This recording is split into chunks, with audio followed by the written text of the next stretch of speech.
En définitive, quelle est la taille normale d'un pénis? C'est une question très débattue sur Internet, en consultation et dans les forums en ligne, notamment depuis l'essor de la chirurgie esthétique génitale, incluant l'esthétique pénienne. En France, l'augmentation pénienne est un sujet délicat, souvent abordé avec prudence par les urologues. La demande est croissante, notamment auprès des hommes insatisfaits de leur morphologie. Bonjour à tous. Je suis urologue à Paris, et je reçois une clientèle masculine et féminine, en consultation physique ou en ligne. Pour plus d'informations, consultez la description de cette vidéo. Abordons le sujet controversé d'aujourd'hui, comment mesurer la taille du pénis et quelle est la normalité? Tout d'abord, rassurez-vous, la grande majorité des patients s'inquiétant de la taille de leur organe génital sont dans la norme.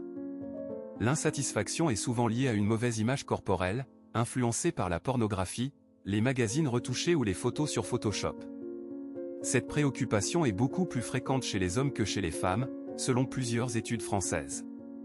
Il est crucial de rappeler que la taille du pénis est loin d'être le principal facteur déterminant dans une relation amoureuse.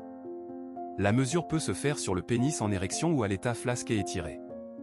Une méta-analyse, étude majeure regroupant un grand nombre de patients, a révélé que 90 à 95% des hommes présentaient une longueur pénienne en érection ou à l'état flasque et étiré comprise entre 10 et 16 cm, avec une moyenne de 13,2 cm.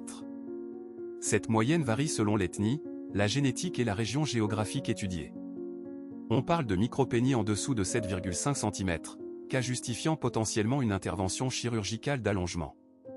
A l'inverse, on considère un macropénis au-delà de 24 cm. Concernant l'épaisseur, 90 à 95% des hommes avaient une épaisseur de 8 à 10,5 cm à l'état flasque et étiré, soit une moyenne de 9,5 cm. Le calibre, quant à lui, variait le plus souvent entre 10 et 13 cm avec une moyenne de 11,5 cm. Ces données sont des moyennes, certains hommes, même dans la norme, peuvent être insatisfaits. L'augmentation du calibre pénien est un sujet d'actualité en France. Il est primordial de consulter un urologue qualifié pour ce type d'intervention afin d'éviter tout risque. L'acide hyaluronique est une substance de remplissage fréquemment utilisée pour son caractère résorbable. Il est déconseillé d'utiliser du PMMA ou du silicone industriel, substance non résorbable. L'injection d'acide hyaluronique entre la peau et le corps caverneux peut augmenter l'épaisseur de 2 à 3 cm.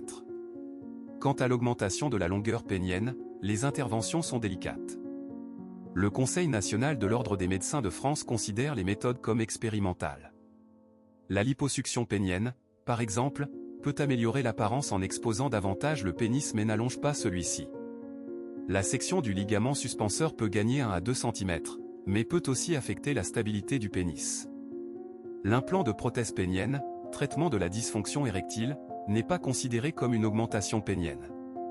Pour conclure, la perception de la taille du pénis a évolué au cours de l'histoire.